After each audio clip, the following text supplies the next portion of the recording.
Hi everyone, this is Christy with the Element Bath and Body here in Dallas. Thank you and welcome to the new subscribers, and thank you and welcome back to the returning viewers and subscribers.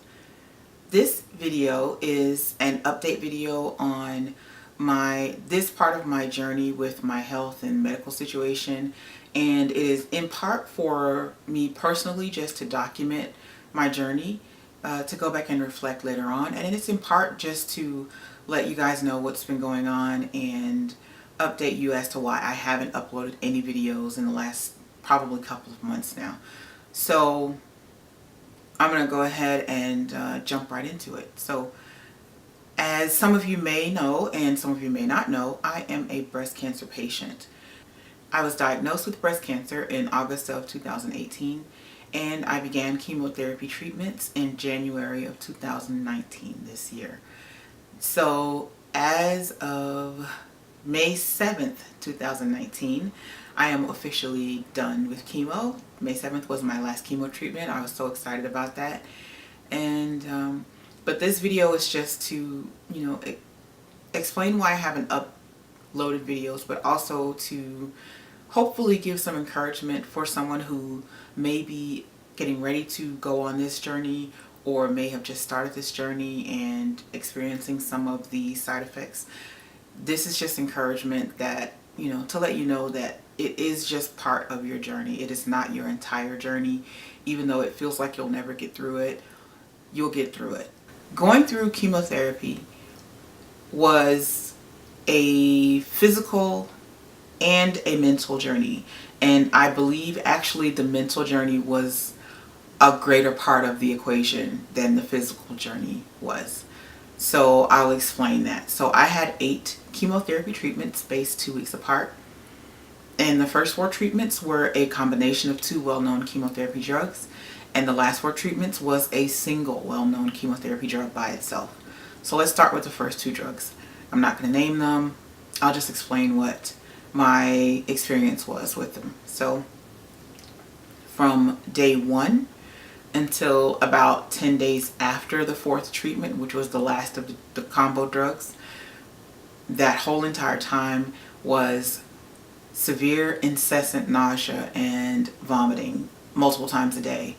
I was guaranteed to vomit at least once a day, but more often than not it was multiple times a day. And it was physical because you're weak and you're tired and exhausted from throwing up all day. And but it was really mental. It was more mental on me, I think, through the first 4 treatments than it was on the last 4.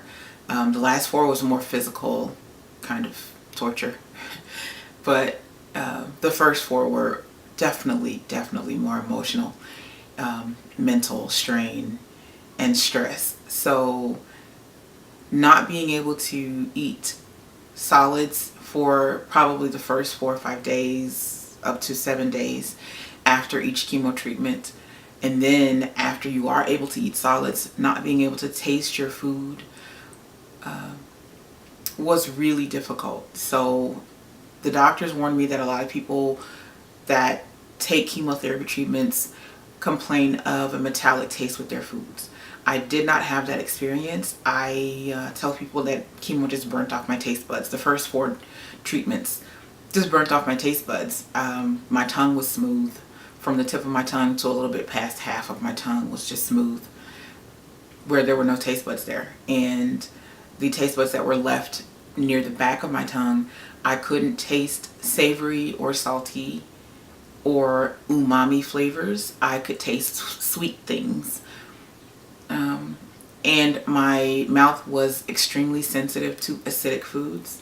I don't eat spicy foods, so I didn't have to worry about that. But eating or drinking acidic foods and drinks had the same effect as eating spicy foods. Like drinking orange juice burned my mouth like if I had eaten hot peppers. So that was really rough. And then again, not being able to taste food. And for example, one time I made a veggie fried rice, and I love veggies and I love garlic, lots of garlic, had put lots of garlic in there, and put a fork full of food in my mouth, and the only thing I could taste out of that entire thing were the sweet peas. So that was my experience for the first 2 months of chemo. And it was really rough emotionally with all the nausea and vomiting. And I explained to people and my doctors, I did not realize that I had PTSD from being pregnant until I started chemo. Now, mind you, I was pregnant 16 years ago. I was pregnant 16 years ago. And I did not realize for the whole 16 years that have passed, that I had PTSD until after the first chemo treatment, and I was nauseous and vomiting every day. And it wasn't until the day before the second chemo treatment, like I had a mental meltdown. I was crying, uncontrollably, it was really rough. And I did not realize that being pregnant and being sick for almost 7 months of my pregnancy would affect me that way. And so it was, throwing up everything I ate or drank, including water. And that was what I went through when I was pregnant. That was what I went through with chemo. So that was really hard mentally. And there were times that I wanted to quit and just take my chances with the cancer spreading rather than deal with all the nausea and vomiting. That's how mentally drained I was with that situation early on. And my mom would call and try to console me, and she would talk to me a lot, and my best friend would talk to me a lot. My husband was really instrumental in getting me through that part, because he would just talk to me and encourage me and just be like, okay. And he would count down every time. He's like, okay, 7 more to go after that first treatment, 6 more to go, 5 more to go. And so every time it was him trying to get me to see, it's just a few more to go. It's just temporary. We'll get through it. Let's just get through it. And so that helped me get through it. But it was really, really emotional. I was really emotional, and that was a really mentally straining time, a really mentally straining part of the journey. And so I dealt with that, and then we switched to Taxol for the last 4 treatments. And slowly my taste buds have grown back on my tongue, which has been great. But the food still doesn't taste quite right. I don't have all the incessant nausea and vomiting like I did with the first 4 treatments. But I do get nauseous pretty much every time I eat. It's guaranteed. Every time I eat anything, even really light things like a peanut butter sandwich, there's nausea that comes along with that. And so they did give me anti-nausea meds, which I took faithfully during the first 4 treatments, but I don't take them really as much with this one. The nausea is just not intense enough for me to, warrant popping more pills. So my doctors did warn me about, with both sets of treatments, what the side effects would be. And though they warned me, there was no way to mentally prepare. I thought that I was mentally prepared, because they were like, oh, you'll be nauseous in the beginning, and then we switch to Taxol, you'll have peripheral neuropathy, tingling in your fingertips and toes. And I thought I was mentally prepared, but there's no way to mentally prepare for what you physically go through, what you mentally go through. It can be quite challenging. So we switched to Taxol for the last 4 treatments, and sure enough, shortly after we started Taxol, a couple days after, the neuropathy started. And with each treatment, it seems like the neuropathy intensified. And so for me, it was not just tips and toes. It was 3/4 of my hand feel kind of fuzzy, tingly. It's not a numbness. It's hypersensitivity with me. It's not like I can't feel when I'm picking up things. I am super aware. Like, doing this hurts. Just touching my fingers together hurts. And my toes and the entire bottoms of my feet. And so it hurts to walk. Even on soft surfaces, carpet, it hurts to walk. I had to remove bath mat out of my bathtub. It felt like it was stabbing me in my feet. And when I walk in stores or, parking lots or things, it feels like my feet are going to split on the bottoms. And so that's what the extent of my neuropathy has been. And my heart goes out to anyone who has to deal with or live with neuropathy without any respite in sight. Fortunately for me, Mine is a side effect of the chemo, and now that I'm done with chemo, the neuropathy will slowly go away over time. But I couldn't imagine having to deal with this type of pain without any signs of it ever going away for the remainder of my life. I think that would be really rough. It's rough physically. Like I said, this is the more physical torment part of chemo, which has been the second half of it. But it does get to be mental as well, because you physically don't want to go places where you're like, okay, everything, you become hyper aware of how much walking is involved and how much we use our feet. Like, it's so much that so many things that I took for granted before this journey began that I have become well aware of during this journey. And just walking, we take walking for granted. We take being normal and in good health and not being in pain for granted. We take that for granted. And so just something as simple as going to the grocery store, I am hyper aware now. Like, I used to park far away because I'm really introverted and I just don't like, it's really bad. So I park far away where it's not a lot of cars, and I didn't mind walking longer distances to get to the store, into the store. And I take my time and saunter around the store, just doing nothing, wasting time. I now park as close as I possibly can because I am fully aware that I have to take all those steps on my feet to get inside the store. And whenever possible, I get one of those little hover around grocery carts to ride myself around the store. Literally, even if I only have to go get one or two items. Like the other day, we went to go get literally 2 items. And I got in a hover round to go get those 2 items because they were on the other end of the store, and there was no way I was going to be able to make it without being in excruciating pain trying to leave the store. So you become hyper aware, but you also become really grateful for the days that you feel good or you're not in as much pain.